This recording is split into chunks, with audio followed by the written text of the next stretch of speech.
We will attack them. We will push them towards the sea. They will have to surrender and return as our slaves if they don't want to drown.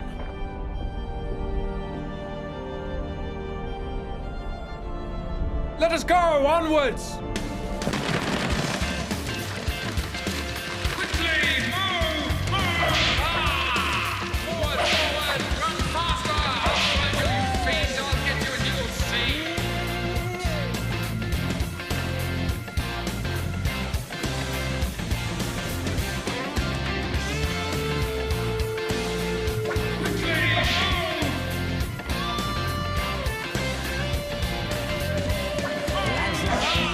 Travel on, there's one day here and the next day gone. Sometimes you win, sometimes you stand, sometimes you turn your back to the wind. There's a world outside every darkened The Hebrews, pursued by the Pharaoh and his troops, marched towards the sea, as Moses had told them.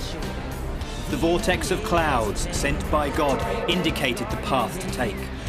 Suddenly, the vortex of clouds opened, and an angel of the Lord appeared to the astonished Hebrews. Come on, the angel of the Lord is with us! Trust in your Lord. Trust in your Lord. All of a sudden, thick black clouds blocked Pharaoh's path, causing chaos in the Egyptian ranks. This is a miracle of those accursed magicians. The Egyptian horses were afraid of the black clouds and panicked, dragging the knights over the edge of the cliff and into the sea.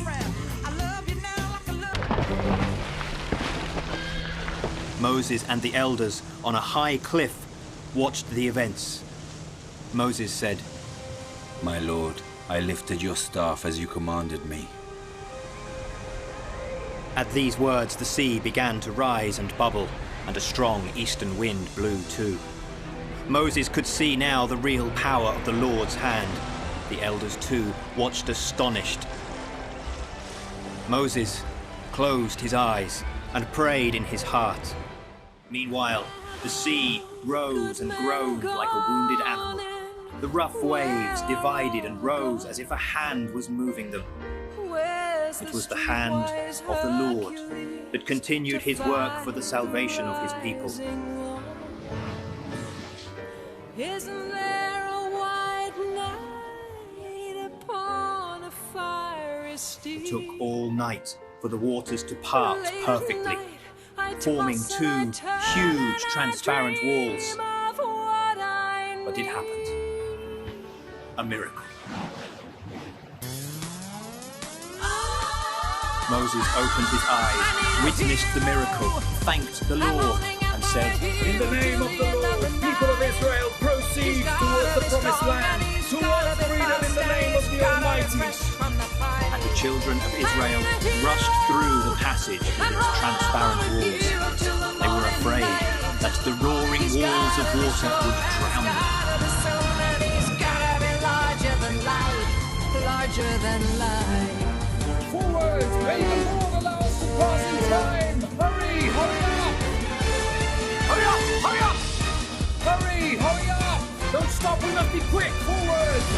Somewhere after midnight, in my wildest fantasy, somewhere just beyond, someone reaching back for me.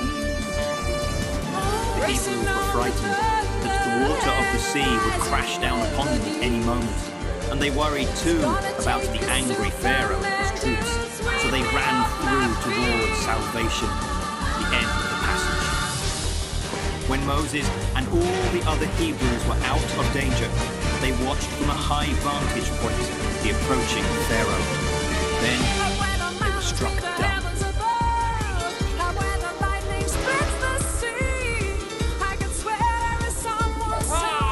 Pharaoh, followed by his troops, ran at full gallop, turning into the passage and its transparent walls. For the Egyptians, it was now their time of revenge. All the wagons ran at full speed, and the distance that separated them from their former Hebrew slaves grew ever shorter. Moses and the Hebrews watched their impending arrival.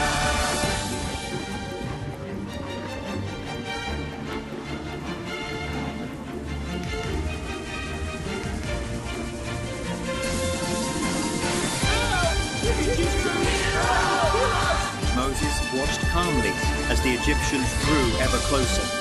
He seemed to be waiting. Moses stretched his hand over the sea, and as the morning came, the sea regained its power.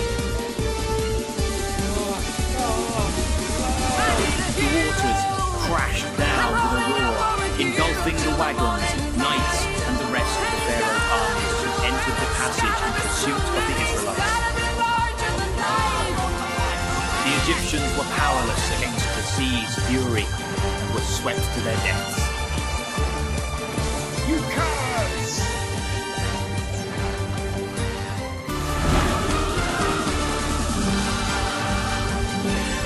Boys gotta be strong, and he's gotta be fast, and he's gotta be fresh from the fight. I need a hero.